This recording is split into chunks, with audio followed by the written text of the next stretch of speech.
말씀은 마가복음 2장 1절에서 12절 말씀 보겠습니다. 마가복음입니다. 오늘 신약성경 마가복음 2장 1절에서 12절까지 말씀, 저와 여러분 한 절씩 교독하시고 12절 말씀은 합독하겠습니다. 신약성경 제가 가진 성경으로 55쪽에 있습니다. 마가복음 2장 1절에서 12절입니다. 제가 먼저 봉독하겠습니다. 수일 후에 예수께서 다시 가버나움에 들어가시니 집에 계시다는 소문이 들린지라. 많은 사람이 모여서 문 앞까지도 들어설 자리가 없게 되었는데 예수께서 그들에게 도를 말씀하시더니 사람들이 한 중풍병자를 네 사람에게 메워 가지고 예수께로 올세. 무리들 때문에 예수께 데려갈 수 없으므로 그 계신 곳에 지붕을 뜯어 구멍을 내고 중풍병자가 누운 상을 달아내리니 예수께서 그들의 믿음을 보시고 중풍병자에게 이르시되 작은 자야 내 죄사함을 받았느니라 하시니 어떤 서기관들이 거기 앉아서 마음에 생각하기를 이 사람이 어찌 이렇게 말하는가 신성모독이로다. 오직 하나님 한 분 외에는 누가 능히 죄를 사하겠느냐. 그들이 속으로 이렇게 생각하는 줄을 예수께서 곧 중심에 아시고 이르시되 어찌하여 이것을 마음에 생각하느냐. 중풍병자에게 내 죄사함을 받았느니라 하는 말과 일어나 내 상을 가지고 걸어가라 하는 말 중에서 어느 것이 쉽겠느냐. 그러나 인자가 땅에서 죄를 사하는 권세가 있는 줄을 너희로 알게 하려 하노라 하시고 중풍병자에게 말씀하시되 내가 내게 이르노니 일어나 내 상을 가지고 집으로 가라 하시니 그가 일어나 곧 상을 가지고 모든 사람 앞에서 나가거늘 그들이 다 놀라 하나님께 영광을 돌리며 이르되 우리가 이런 일을 도무지 보지 못하였다 하더라. 아멘.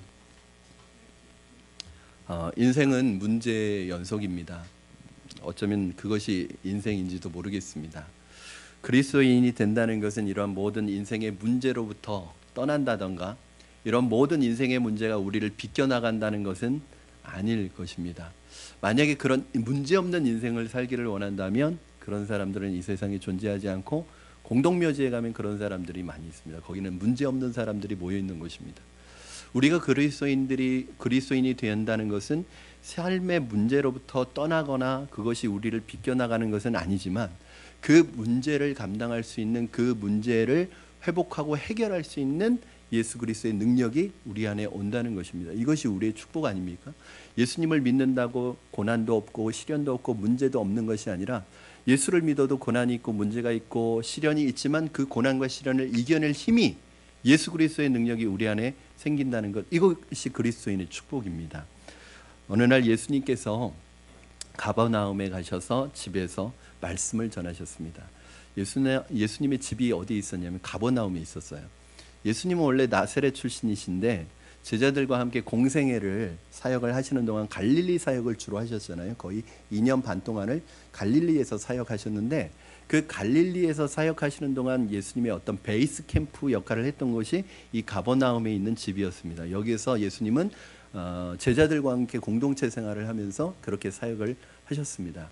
어느 날 예수님께서 이 가버나움 집에 돌아오셔서 말씀을 전하고 계시다는 소식이 그 마을에 퍼졌습니다. 예수님을 만나기 위해서 수많은 사람들이 예수님의 집으로 몰려왔어요. 얼마나 많이 몰려왔는지, 얼마나 예수님의 집에 많은 사람들로 인산인해를 이루었는지 오늘 본문 2절 말씀에는 집 문 앞에 문으로 들어갈 수 없을 정도로 많은 사람들로 가득 차 있었다고 그렇게 설명을 하고 있습니다. 이때 중풍병으로 아주 오랜 기간 고생하였던 한 사람이 예수님께 고침을 받기 위하여 자신이 거동이 불편하니까 아마 친구들에게 부탁을 한 것 같습니다. 야, 내가 예수님 만나야 되는데 예수님 만나야 나 고침을 받는데 내가 갈 수 있는 힘이 없다. 왜냐하면 나는 움직일 수가 없으니까 너희들이 나를 예수님께로 데려다 달라. 그렇게 부탁을 한 것 같습니다. 그래서 친구들이 이 중풍병에 걸렸던 사람을 침상에 눕히고 매어서 지고 그 친구를 데리고 예수님께로 왔어요.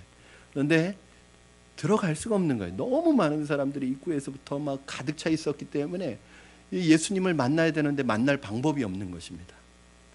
그때 이 내 친구는 누구의 아이디어였는지는 모르겠습니다. 중풍병자의 아이디어였는지 아니면 내 친구의 아이디어였는지는 모르겠지만 도저히 정상적인 방법으로는 예수님을 만날 기회를 얻을 수 없기 때문에 지붕으로 올라갑니다. 지붕으로 올라가서 이 지붕에 있는 지붕을 다 뜯어냅니다. 그리고 침상에 끈을 매달아 가지고 위에서부터 쭉 내려옵니다.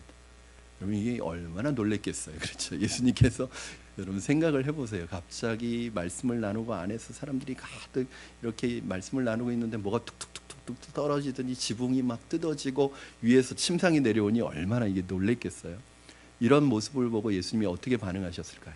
이 무례한 놈들 같으니라고 그리고 책망을 하셨을까요?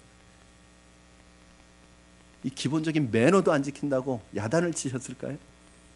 오늘 예수님의 반응이 5절 말씀이 있습니다. 5절 같이 한번 읽겠습니다. 예수님이 이렇게 말씀하셨습니다. 시작. 예수께서 그들의 믿음을 보시고 중풍병자에게 이르시되 작은 자여 내 죄사함을 받았느니라 하시니, 혼내실 줄 알았는데 뭐라고 하실 줄 알았는데 그게 아니라 오히려 칭찬을 하시면서 그들의 믿음을 보셨다는 거예요. 이 지붕을 뜯어내고 침상을 내리는 그 모습을 보면서 거기에서 그들의 믿음이 보였다는 거예요. 그러면서 이어서 말씀하십니다. 11절 말씀 우리 같이 읽겠습니다. 시작. 내가 내게 이르노니 일어나 내 상을 가지고 집으로 가라 하시니. 네. 여러분 중풍병자는 병을 치료받고 건강한 모습으로 집으로 돌아갔습니다. 이 사람은 예수님 오기 전까지는 중풍병으로 몸을 자유롭게 사용하지 못했습니다. 절망을 가지고 찾아왔습니다. 아픈 몸을 가지고 찾아왔습니다. 아무런 소망이 없었던 사람입니다. 그런데 예수님을 만나고 나서는 소망으로 바뀌어서 돌아갔습니다. 몸이 치유돼서 돌아갔습니다. 건강한 몸으로 집으로 돌아갔습니다. 이것이 바로 예수님을 만나는 사건입니다. 여러분 이 중풍병자에게 무슨 인생의 소망이 희망이 있었겠어요? 예수님 만나기 전까지 이 사람은 그냥 사는 거지, 하루하루 그냥 사는 거지, 무슨 목적이 있어, 비전이 있어서 소망이 있었겠어요? 그냥 누워서 하루하루를 지내는 거였습니다. 그런데 이 절망과 소망 없이 살아가던 인생에 예수님을 만남으로 새로운 희망이 생겼습니다. 저와 여러분도 마찬가지 아닙니까? 저와 여러분이 예수님 만나기 전에 여러분 어떤 삶을 살아가셨습니까? 인생에 소망이 있었습니까? 희망이 있으셨습니까? 비전이 있으셨습니까? 물론 있으셨겠죠. 그러나 그 비전이 정말 참된 비전이고 소망이었겠습니까? 저는 가끔 그런 생각을 해요. 내가 예수님을 만나지 못했다면 나는 지금 뭐 하고 있을까? 상상이 안 가요. 내가 예수님 만나지 못했으면, 왜냐하면 저는 예수님 만나기 전까지 제 인생은 그냥 어두움 자체였으니까, 그냥 어두운 그늘 가운데 살았으니까. 기껏 거기에서 제가 꿈꿨던 게 뭐냐면 돈 많이 벌고 싶었다는 거예요. 돈 많이 벌어야지 하고 저는 인문계 진학도 포기하고 실업계 고등학교 진학해서 빨리 취직해서 빨리 돈 벌어야지, 그 돈 버는 게 제 인생의 목표였어요. 여러분 고작 가지고 있는 게 돈 많이 버는 거였어요. 그러나 주님을 만나고 나서 제 안에 새로운 비전이 생겼고 진정한 소망이 생겼고 꿈이 생겼습니다. 사람들을 위해서 사는, 영혼을 살리는, 생명을 살리는 그런 소망이 생겼습니다. 여러분들은 어떠셨나요? 여러분들은 어떠한 모습으로 살아가다가 예수님을 만나셨나요? 예수님 만나고 여러분에게 일어난 변화는 무엇입니까? 여러분 이 중풍병자는 바로 우리를 말하기도 하고 지금도 어디에선가 혹시 여러분 주위에 인생의 심각한 문제를 안고 고통 속에 살아가고는 있지만 예수님을 만나지 못해서 인생의 고통을 가지고 살아가고 있는 이웃이나 친구나 가족들이 있지 않습니까? 바로 그분들이 오늘 본문의 중풍병자예요. 겉으로 볼 때는 걱정이 없어 보입니다. 모든 것을 누리고 있는 것 같아요. 그러나 여러분의 이웃과 가족들이 모든 것을 누리고 있는 것 같아 보여도 사실은 그 마음속에 영적인 허전함과 허물을 가지고 살아가는, 만족이 없는 삶을 살아가고 있습니다. 어떤 사람은 그나마 그런 만족도 없습니다. 그냥 예수님을 모르는 상태에서 자신의 인생의 모든 짐을 자기 혼자 짊어지고 하루하루 그 짐에 눌려서 그렇게 숨쉬기도 버겁게 살아가는 분들이 많이 있습니다. 중풍병에 걸린 그 환자와 다르지 않습니다. 그런데 오늘 이 중풍병자에게는 놀라운 축복된 일이 있었어요. 뭐냐면 자신의 상황과 처지를 이해해주고 알고 공감해주고 도와줄 수 있는 친구들이 있었습니다. 이게 중풍병자의 축복이에요. 이런 이웃을 둔 축복이에요. 여러분, 저는 여러분이 이 중풍병자의 마음을 알고 도와주었던 4명의 친구들의 이 마음이 여러분에게도 있기를 주님의 이름으로 축원합니다. 이 마음이 있어야 되는 거예요. 이 마음 때문에 한 중풍병자의 인생이 바뀌었습니다. 이 4명의 친구들의 마음은 어떤 마음이었느냐? 첫 번째는 불쌍히 여기는 마음이 있었습니다. 우리 주변에 중풍병 환자 같은 영혼들이 얼마나 많은지 아십니까? 그들을 내버려 두면 그냥 인생이 영적으로 마비가 되어서 무감각하게 죄 가운데 살아가는 분들이 많이 있습니다. 인생에 소망도 없이 살아갑니다. 돈은 많이 벌어서 부족함은 없는데 심령이 구원받지 못해서 영적 마비에 걸려서 살아가는 분들이 너무너무 많습니다. 육신의 몸은 건강하지만 그 심령은 병들어 있는 분들이 많이 있습니다. 그냥 그분들 그대로 놔두면 그것이 인생의 소망인지 그것이 인생의 목적인 줄 알고 그렇게 살다가 그 영원히 죽을 수밖에 없는 영적으로 죽어 있는 사람들이 우리 주위에 많이 있습니다.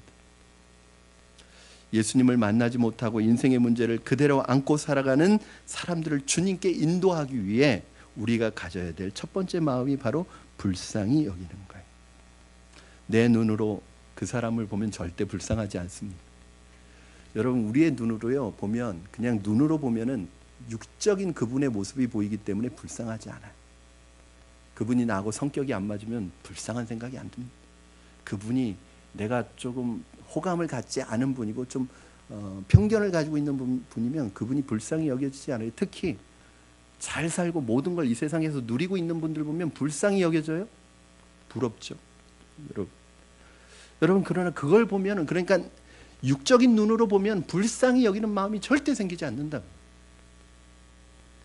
오히려 여러분 세상에서 잘 살고 모든 것을 누리지만 그 사람의 영적인 상태가 죽은 사람과 같아서 날마다 그 심령이 공고한 상태 가운데 괴로운 가운데 잠 못 자고 잠을 이룰 수 없는 불안과 두려움 가운데 살아가는 그 마음속에 있는 그것이 보여져야지 그분이 불쌍하게 여겨지는데 불쌍하게 보이지 않는다는 게 문제입니다. 여러분 이렇게 주변에 보실 때 참 마음이 긍휼한 마음이 생기고 불쌍히 여겨지는 분이 계신가요? 이 마음이 있어야 돼요. 벳세다 광야에서 예수님께서 병자들을 고쳐주시는 이유를 뭐라고 설명하고 있느냐 하면 많은 병자들이 예수님께 고침받으러 올 때마다 그 병자들을 향한 그들을 고쳐줄 때 예수님의 마음은 어떤 마음일까요? 우리 마태복음 14장 17절 같이 읽겠습니다. 시작. 예수께서 나오사 큰 무리를 보시고 불쌍히 여기사 그 중에 있는 병자를 고쳐주시니라. 주님은요 늘 이 마음을 가지고 병자들을 고쳤어요. 오늘날 의사는 이 마음이 없는 것 같아요. 의사들이 환자가 돈으로 보이는 것 같아요. 오늘날 목회자들이 이 마음이 없는 것 같아요. 성도가 숫자로 보이는 것 같아요. 불쌍히 여기는 마음이 없어요. 선한 사마리아인의 비유에서 강도 만나서 죽어가는 사람을 구해준 사마리아인의 그 사람을 도와주게 된 이유가 뭐라고 설명되어 있습니까? 어쩌면 그 도와주느라고 자기도 위험에 처할 수 있음에도 불구하고 제사장과 레위는 그냥 지나쳐 갔는데 이 인종적인 차별을 받고 있었던 이 사마리아인이 그 유대인을 위험을 무릅쓰고 도와줄 수 있었던 이유를 성경에서는 뭐라고 설명하고 있죠? 우리 요한복음 누가복음 10장 33절 34절 같이 읽겠습니다. 시작. 어떤 사마리아 사람은 여행하는 중 거기 이르러 그를 보고 불쌍히 여겨 가까이 가서 기름과 포도주를 그 상처에 붓고 싸매고 자기 짐승에 태워 주막으로 데리고 가서 돌보아 주니라. 제가 오래전에 97년도에서 99년도에 온누리교회를 섬겼는데 온누리교회 청년 사역을 담당하고 계시는 라준성 목사님이라고 계셨어요. 이분이 지금 이민 목회 하시다가 지금은 국내에 들어오셔서 새로 교회를 개척한 것으로 알고 있는데 이분이 이제 청년 사역을 아주 오랫동안 했습니다. 그런데 이분이 이제 대학교 캠퍼스에 전도하러 나가면 그냥 대학생들만 보면 그렇게 눈물이 막 쏟아진다는 거예요. 예수님을 모르고 예수님 몰라서 저렇게 방황하는 인생들, 젊은 인생들을 볼 때마다 그냥 눈에서 눈물이 계속 난다는 거예요.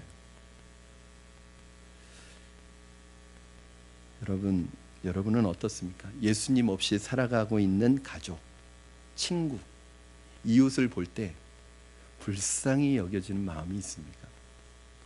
그들의 인생에서 겪고 있는 고통보다 더 고통스러운 것은, 진짜 고통은 뭐예요? 그렇게 고통스럽고 힘든 인생을 살아가면서도 예수님을 모르고 살아가고 있다는 것처럼 고통스러운 일이 어디 있습니까? 여러분, 만약에 길에 누워서 피를 흘리고 죽어가는 사람이 있다면 여러분 그냥 지나가시겠습니까? 그 사람을 위해 어떤 조치를 취하시지 않겠습니까? 내가 만약 그냥 지나가면 저 사람 죽을 수 있다면 여러분 그 사람 그냥 지나쳐 가시겠습니까? 아마 여기에는 한 분도 그런 분 계시지 않을 거예요. 어떻게 해서든 그 위험에 처한 사람을 여러분이 구해 주실 거예요. 오늘 그 인터넷 뉴스를 하나 보니까 의인이 등장했다. 참 요즘 보기 드문 의인이다 그러면서 또 한 사람의 선행이 나왔는데, 이렇게 차가 오다가 딱 교통사고가 났는데 이 차가 이렇게 한 두 바퀴 돌고 딱 섰는데 이 차가 계속 가는 거예요. 그런데 보니까 운전자는 의식을 잃어버렸어요. 운전석이 비어 있는데 차가 가는 거예요. 운전자는 쓰러져 있고, 거기에 하천이 있어서 만약에 계속 두면은 그냥 이 차가 계속 가서 하천에 빠질 수도 있다는 걸 알고 이 사람이 자기 차에서 내려서 달려가면서 그 차를 붙드는 거예요, 혼자서. 결국 세웠어요. 그래가지고 운전자가 살았는데, 그러면서 야, 요즘에 보기 드문 참 선한 사람이다, 뭐 그렇게 얘기하면서 나왔어요. 근데 사실은 우리 주변에 그런 분들 참 많습니다. 드러나서 그렇지 않지 그런 분들 많아요. 여러분 다 그렇지 않습니까? 여러분들도 아마 여러분이 그 자리에 있어도 그렇게 했을 거예요. 그러나 영적으로는 어떻습니까? 여러분 주위에서 복음이 없어서 영적으로 죽어가고 고통받는 분이 있다면 오늘 내 친구처럼, 이 4명의 친구처럼 그 사람을 예수님께 인도해야 하지 않겠습니까? 오늘 그 사람도 예수님을 만나야 하지 않겠습니까? 영혼에 대해 불쌍히 여기는 사람만이 죽어가는 그들을 주님께로 인도하고자 하는 마음이 있어요. 그러니까 불쌍히 여기는 마음이 없으면 그 사람을 인도하고자 하는 마음이 생기지 않아요. 문제는 어떻게 불쌍하냐는 거예요. 여러분 주변에 여러분 이웃의 친구, 가족들 볼 때 불쌍히 여기는 마음은 육체적으로는 그게 보이지 않아요. 영적으로 이게 생기는 마음인데, 왜 그 사람이 불쌍하게 보이는 것이냐면, 불쌍히 여겨지는 것이냐면 그 사람의 영적인 상태가 보이기 때문에 그런 거예요. 육적인 상태로는 안 보입니다. 육적인 상태로는 너무 잘 살고 있는데, 너무 잘 먹고 있는데, 아무 문제가 없어 보이는데, 그러면 불쌍하게 보이지 않아요. 오히려 나보다 더 잘 사는데, 오히려 나보다 더 많이 누리고 사는데 뭐가 불쌍해요? 그런데 그를 위해서 기도하면 그 사람의 영적인 모습이 보이는데 불쌍해 보이는 거예요. 저 세상의 것을 누리면서도 예수 그리스도가 없어서 날마다 공고한 삶을 살아가는 저 사람을 볼 때 불쌍히 여겨지는 마음이 생겨야 되는 거죠. 그건 어떻게 해야 생겨요? 기도해야 생깁니다. 영적인 것은 영적으로라야 분별할 수 있다고 말씀하시는 것처럼 기도해야지 영적인 모습이 보이는 거예요. 여러분이 만약에 가족을 위해서 기도하지 않으면 평생 가도 가족 전도하고 싶은 마음 안 생깁니다. 여러분이 친구를 위해서 기도하지 않으면 평생 가도 그를 전도하고 싶은 마음 생기지 않아요. 주님께 인도하고 싶은 마음 생기지 않아요. 왜? 불쌍히 여겨지지 않아요. 그래서 안 생기는 거예요. 오늘 우리 집사님이 기도해 주신 것처럼, 아까 제가 광고는 따로 안 했지만 우리가 태신자를 작정하는 날이에요. 이건 뭐냐면 3주 동안 여러분 기도하면서 내가 주님께 인도할 사람의 이름을 적어보자고 했어요. 저는 태신자를 작정하는 것은 무슨 프로그램이 아닙니다. 여러분이 이름을 적는 그 순간에 그 이름을 적은 사람을 위해서 기도하겠다는 작정이에요. 여러분 그 사람의 이름을 적어놓고 한 5개월 동안 매일 만약에 기도한다고 생각해 보세요. 어떤 반응이 일어나요?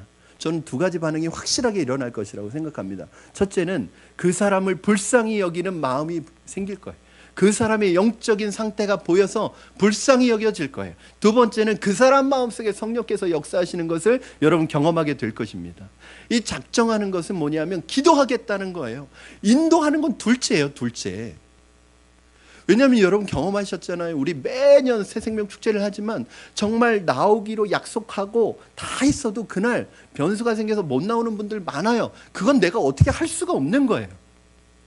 그러나 우리가 5개월 동안 그분을 놓고 매일 기도하면 하나님께서 일하시는 거예요.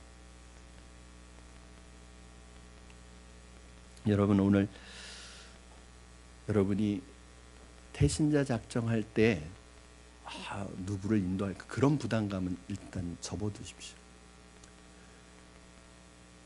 여러분이 기도하겠다는 거예요.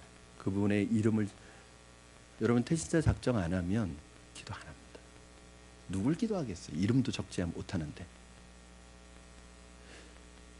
이름을 적고 그걸 잘 보이는 곳에 두고 여러분 매일 한 번씩만 그 사람을 위해서 기도해 보세요. 역사가 일어나나 안 일어나나. 저는 우리 매년 새생명 축제 할 때마다 깜짝 놀랄 때가 있어요. 그건 뭐냐 하면, 오셔서 예수님 영접하는 많은 분들이 찾아오시지만 오셔서 예수님 영접하는 분들 보면 정말 안 믿을 것 같은 분들이 예수님을 영접하세요.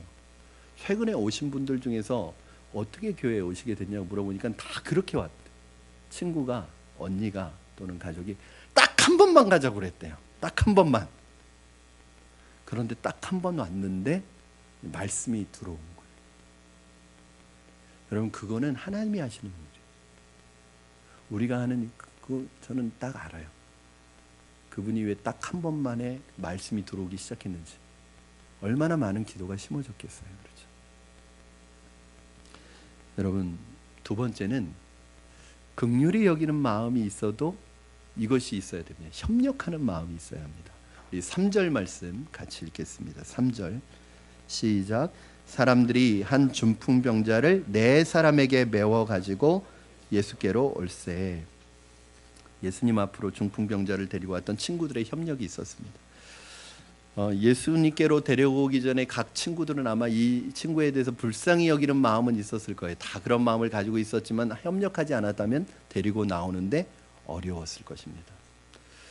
만약에 서로 협력하는 정신이 없었다면 예수님께로 나올 수 없었을 것입니다. 한 영혼을, 심령을 주께로 인도하는 데는 때로는 온 식구가 동원되기도 하고, 그래서 순 식구가 같이 해야 되고 온 교회가 같이 협력해야지 되는 거예요. 저는 우리 새생명 축제 통해서나 아니면 기도하고 전도하던 분들이 이렇게 와서 등록하고 하나님의 자녀가 되고 예수님 믿게 될 때 보면은 우리 순 식구들이 제일 기뻐하는 것 같아요. 여러분, 내가 전도한 사람도 아니고 내가 내 태신자도 아닌데 같은 순에 속한 성도가 인도해서 그분이 교회 나오면 같이 기뻐요. 왜? 순에서 같이 기도했거든요. 같이 기도하고 같이 협력했는데 나왔으니까 내일처럼 기쁜 거예요. 그거는 순의 기쁨이 아닙니다. 교회 전체의 기쁨이죠. 여러분, 새생명 축제는 프로그램이 아닙니다. 저는 여러분에게 말씀드리고 싶은 건, 저는 교회를 불리는 욕심 없어요. 그렇게 되고 싶지도 않고 저는 그런 능력도 없습니다. 교회 사이즈를 키우는 건 저의 생각에선, 저의 생각 속에 1도 없어요. 저는 다만 그렇다고 복음을 전하지 않는 건 저한테는 직무유기하는 거예요. 복음을 전해서 그분이 다른 교회 가든 그건 그분의 하나님의 인도하심이에요. 그러나 교회가 복음 전하기를 멈추는 순간 교회는 이미 교회로서의 의미가 없어집니다. 그런데 우리 성도님들 보면 복음을 개인적으로 전도를 잘하는 분들도 많이 있어요. 그런데 대부분의 분들은 복음 전하는 걸 어려워하시고 쑥스러워하시고 부담스러워하시고 잘 못하세요. 그래서 교회가 함께 하자는 거예요. 여러분들이 어쨌든 여러분들의 가까이 있는 분과 좋은 관계를 유지해서 교회로 한 번 데리고 오시면 제가 잘 정리해서 복음의 엑기스를, 원색적인 복음을 있는 그대로 전해드리겠다는 거예요. 이 여러분의 역할은 인도하는 역할까지만 하시라는 거예요. 그 다음은 하나님께서 하시는 거죠. 여러분, 평생 내가 하나님께 한 사람도 인도하지 못하고 하나님 앞에 간다면 나중에 하나님 앞에 갔을 때 여러분에게 너 뭐 하다 왔냐? 라고 물어보시면 뭐라고 하시겠어요? 저 집 평수 늘리다가 왔는데요. 그러시겠어요? 저 박사학위 따느라고 바빴는데요. 저 먹고 사느라고 먹고 사는데 바빠서 정신없이 살다 왔는데요. 그러시겠어요? 사실은 신앙의 건강성은 5가지가 균형을 이루어야 됩니다. 예배, 교제, 봉사, 훈련, 전도. 저는 목사로서 여러분을 건강하게 만들어 드릴 책임이 있어요. 여러분들의 신앙이 균형을 갖추도록 해야 될 책임이 있어요. 만약에 제가 여러분에게 전도를 가르치지 않는다면 저는 직무유기하는 거예요.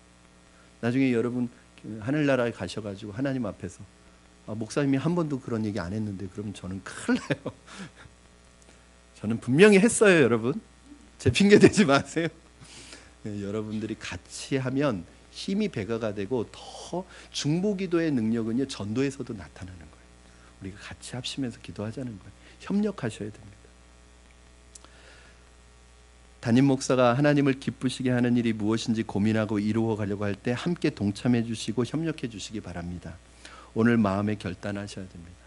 여러분, 하려고 하면 방법이 생각나고 하나님이 지혜를 주세요. 그런데 안 하려고 하면 핑계가 생각나요. 오늘 여러분이 이렇게 이름을 적는다는 건 하겠다는 의지. 그러면 그 다음부터 기도하면 하나님이 어떻게 해야 될지 지혜를 가르쳐 주세요. 그런데 안 하려고 하면 핑계가 수백 가지가 생깁니다.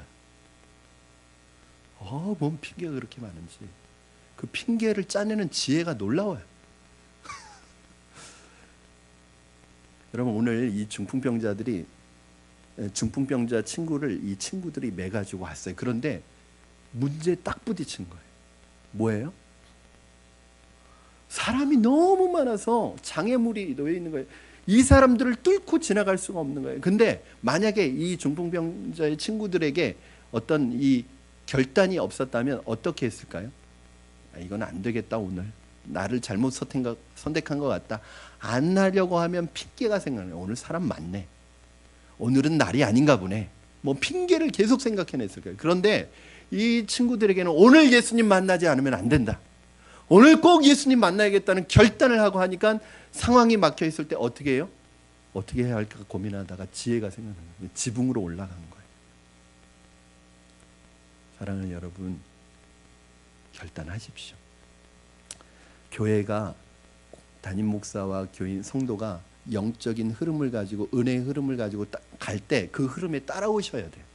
그래야 그게 복받는 비결이고 은혜 받는 비결이에요. 교회가 함께 기도하면서 은혜의 흐름을 가지고 가는데 그 은혜 흐름에서 벗어나 있으면 은혜 못 받습니다. 복을 못 받습니다.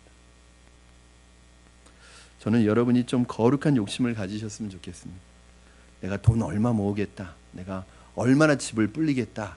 내가 얼마나 성공하겠다. 그런 욕심이 아니라 내가 적어도 1년에 한 명은 전도하겠다. 한 명은 하나님께로 인도하겠다. 주님께로. 왜? 그래야 그 사람이 예수님 만나야 그 사람의 인생이 달라지니까.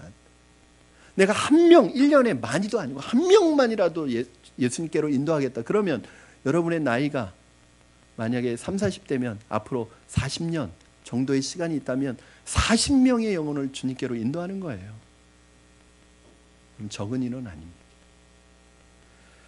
하나님은 어떤 사람을 하늘나라에서 최고로 칭찬하십니까? 다니엘서 12장 3절 말씀 우리 같이 보시겠습니다. 시작. 지혜 있는 자는 궁창의 빛과 같이 빛날 것이요 많은 사람을 옳은 대로 돌아오게 한 자는 별과 같이 영원토록 빛나리라. 천국에서 가장 빛나는 사람, 영광스러운 사람은 많은 사람을 옳은 대로 인도한 사람입니다. 많은 사람을 하나님께로 인도한 사람입니다.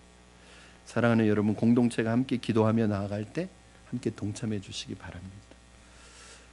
내가 태신자 작정을 한다는 것에 대해서 기도하겠다는 사인이에요. 이게 참 어렵더라고요. 매년 광고하면 목사님은 광고하세요.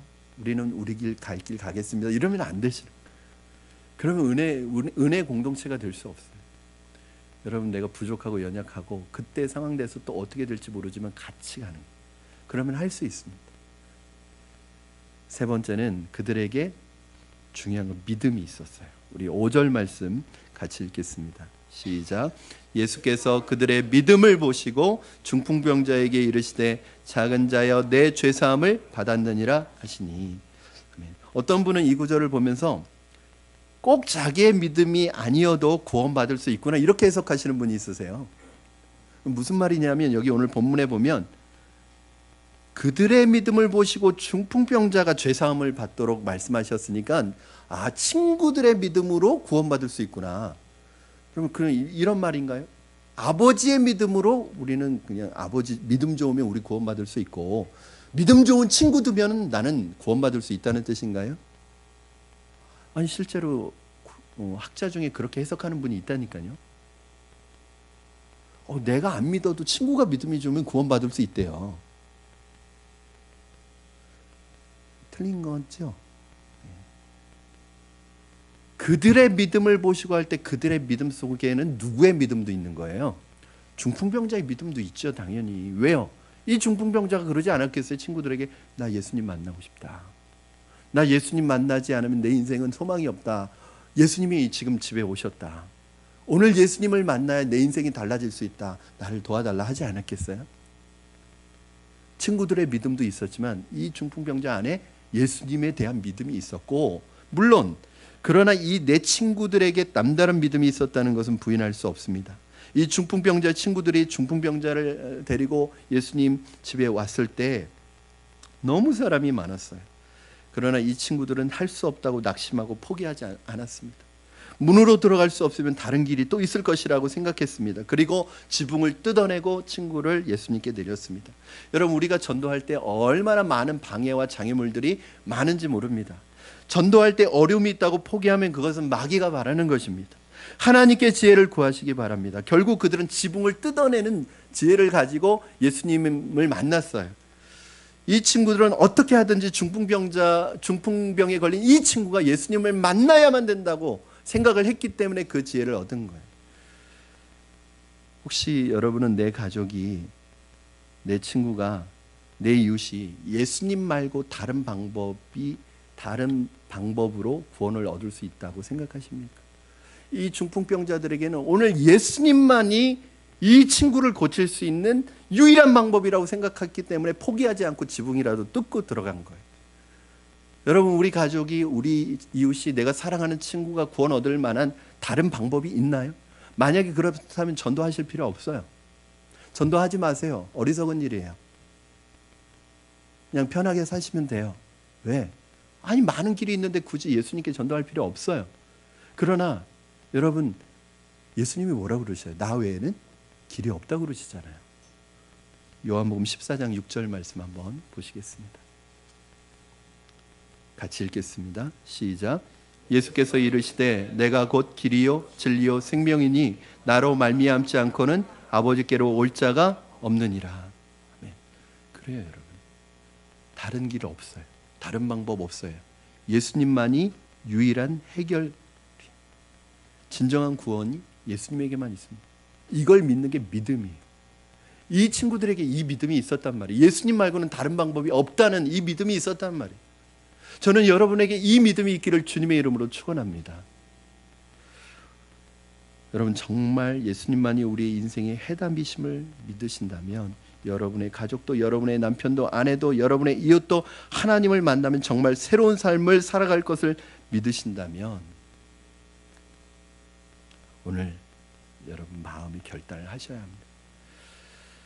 주님은 언제나 모든 불행의 근원을 살피시고 그 근원을 다스리십니다. 사실 모든 인간의 불행의 원인은 죄에서 온 것입니다. 그러므로 예수님은 먼저 죄를 용서하시고 육신의 질병까지 고쳐주셨습니다. 4명의 친구가 중풍병자의 병을 고치는 데는 아무것도 할 수 없었어요. 그들의 병을 고쳐줄 수 없었어요.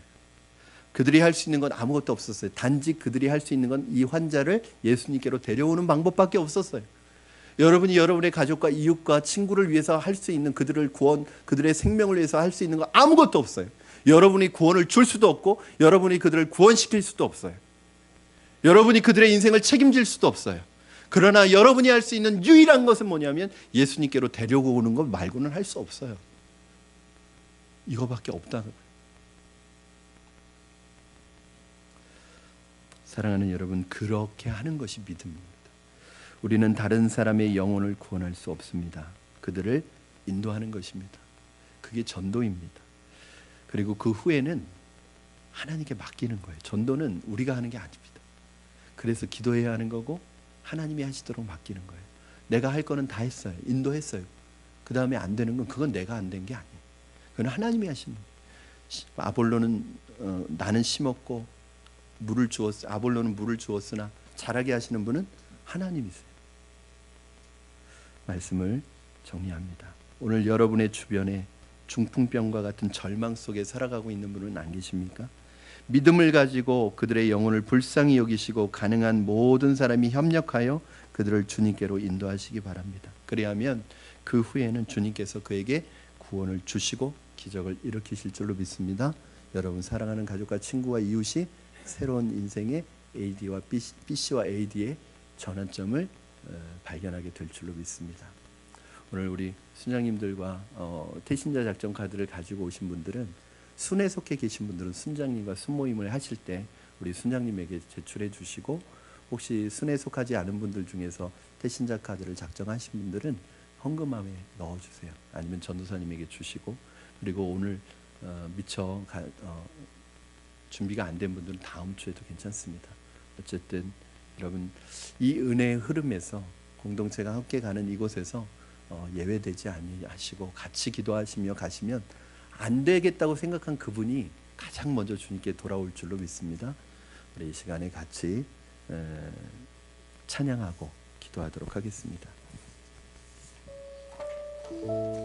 우리에게 한 사람 한 사람을 볼 때 육적인 모습이 아니라 영적으로 그분의 불쌍히 여기는 마음이 있기를 원합니다. 우리 이 찬양 올려드리고 기도하겠습니다.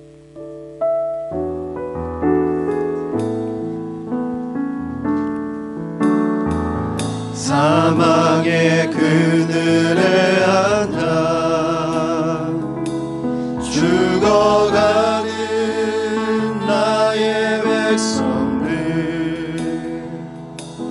절망과 굶주림에 갇힌 저들은 내 마음에 오랜 슬픔, 고통의 멍에 매여 고통의 멍에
말씀 붙들고 기도하실 때 하나님, 나의 가족이, 나의 이웃이, 나의 친구가 하나님 그들의 영적인 모습이 보여서 불쌍히 여길 수 있는 마음을 허락하여 주시옵소서. 그들의 겉모습이 아니라 그들의 신음하는 영적인 모습이 보여지게 하여 주시옵소서. 그들의 이름을 적고 기도할 때 그들 마음속에 주님 역사하여 주시고 하나님, 나의 마음에 긍휼히 여기는 마음을 허락하여 주시옵소서. 무엇보다도 하나님 우리가 주님 앞에 나는 수 없지만 이 믿음을 가지고 주님 외에는 다른 길이 없기 때문에, 주 외에는 구원의 다른 방법이 없기 때문에 하나님, 그들을 주께로 인도하고자 하는 이 믿음이 우리 안에 일어나게 하여 주시옵소서. 우리 모든 성도들 공동체 한 사람도 예외됨이 없도록 하나님 은혜의 흐름에 함께 동참하고 함께 갈 수 있도록 도와주시옵소서. 이 시간에 우리 주신 말씀 붙들고 합심하여 기도합니다. 살아계셔서 역사하시는 하나님 아버지, 감사합니다. 오늘 하나님 우리 안에 들어갈 수 있는 내 마음을 변화시켜 주시옵소서. 우리의 마음에 긍휼히 여기는 마음을 주시옵소서. 하나님, 내 아내를 볼 때, 하나님 나의 남편을 볼 때, 우리 자녀들을 볼 때 하나님 그들 향한 긍휼의 마음을 허락하여 주시옵소서. 불쌍히 여기게 하여 주시옵소서. 아버지, 주님 외에는 길이 없고 주님 외에는 방법이 없기 때문에 오늘 그들을 주님께로 인도하기를 원합니다. 하나님, 지혜를 주시옵소서. 방법을 주시옵소서. 우리에게 믿음을 허락하여 주시옵소서. 하나님께로 인도하면 하나님께서 그들의 삶을 바꾸어 주시고 그들의 삶을 새롭게 하여 주실 줄로 믿습니다. 오늘 우리의 마음을 새롭게 하여 주시고 붙들어 주시옵소서. 하나님, 우리는 연약합니다. 우리 힘으로 할 수 없습니다. 그러나 주님께서 도와주실 줄로 믿습니다. 그들의 이름을 불러가며 기도할 때 우리 마음속에 그들의 영적인 모습이 보여져서 긍휼히 여기는 마음을 허락하여 주시고 온 공동체가 이 일을 위하여 함께 협력할 때, 합심하여 기도할 때 일어나는 놀라운 능력을 경험하게 하여 주시옵소서. 하나님, 우리가 이렇게 해야 될 수밖에 없는 이유는 예수 외에는 다른 길이 없기 때문입니다. 주님 말고는 구원의 방법이 없기 때문입니다. 사랑하는 우리 가족과 친구와 이웃을 그 구원의 유일한 길로 인도하는 데 우리가 쓰임받을 수 있도록 도와주시옵소서. 감사하며 예수님의 이름으로 기도합니다. 아멘. 아멘. 우리 다 같이 자리에서 일어나셔서 하나님 앞에 봉헌 찬양과